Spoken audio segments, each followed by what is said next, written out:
एना Sebastian का case है। एक लड़की थी जो अपनी एक अच्छी कंपनी में काम करती थी, और वहाँ उसने जो मतलब आत्महत्या कर ली, तो कारण यही बताया गया कि टॉक्सिक वर्क कल्चर था।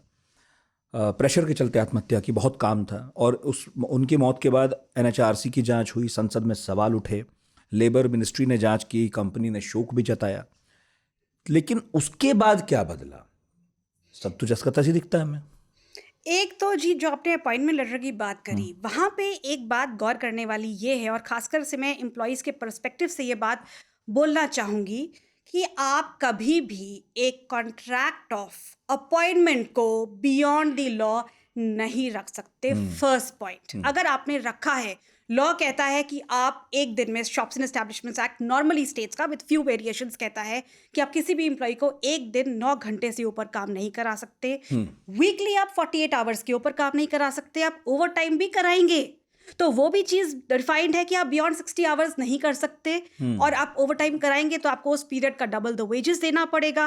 फिर उसके बाद लॉ ये भी कहता है कि अगर आप किसी को लंच ब्रेक, जो कि देना ही पड़ता है, लॉ में लिखा हुआ है कि 5 घंटे के बाद एक आधे घंटे का लंच ब्रेक होगा, टी ब्रेक होगा, ये सब रखते हुए भी आप किसी को 10.5 से 12 घंटे से ऊपर काम नहीं करा सकते इन वेरियस स्टेट्स। अब ये सब लॉ होने के बावजूद भी अगर कोई कंपनी कहती है कॉन्ट्रैक्ट ऑफ अपॉइंटमेंट में कि आप तो 20 घंटे काम करोगे, दैट्स लीगली रॉन्ग। इसका एक शब्द भी है लॉ में, arbitrary, which is beyond something, anything which is beyond the law, और arbitrary that is not acceptable under the law. एक तो फर्स्ट पॉइंट ये।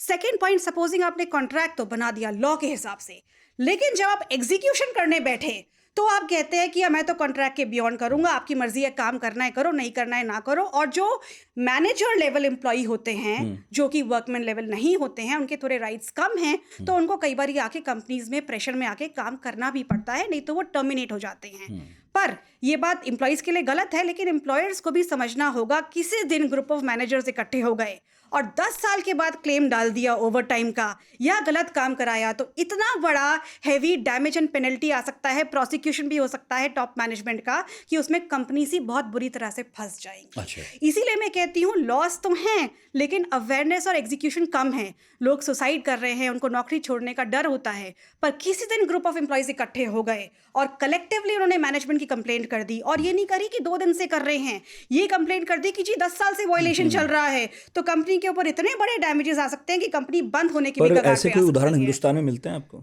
बिल्कुल मिलते हैं। इनफैक्ट मैं कंपनीज का ऑफकोर्स नाम तो नहीं ले सकती, बट कई बार हमारे पास, and specially work from home culture में तो ये बहुत होता है कि भाई कई बार एम्प्लॉयज़ काफ़ी देर देर तक काम कर रहे होते हैं, और फिर पूछा जाता है कई सालों बाद कि अरे एक लेबर कंप्लेंट आ गई, ये सही है कि गलत है? फिर हम बोलते हैं कि भाई ये तो आप गलत ही कर रहे हैं। और पर मैं समझती हूँ कि लॉ को थोड़ा सा मिडिल पाथ रखना चाहिए।